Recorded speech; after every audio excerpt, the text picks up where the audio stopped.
Hello guys, welcome back to my YouTube channel. In this video I am going to show you how to fix iPhone hotspot not working. So guys, you can easily fix this problem. So let's start without wasting any time. Now tap on setting and tap on airplane mode in few seconds. Now tap on general, tap on transfer or reset setting, tap on reset network setting. Enter your passcode and after doing reset network setting, just go back.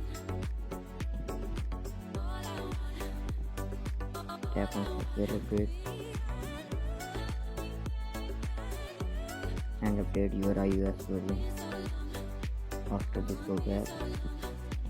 Now tap on shutdown and tap on power off and on your iPhone. Wait 3 seconds.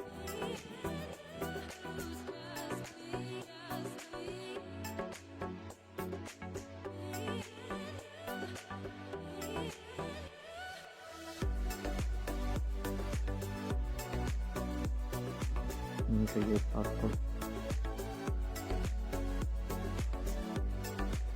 After doing that, your problem will be fixed. Hope you like this video. If you like this video, please do subscribe, comment and share. Thank you.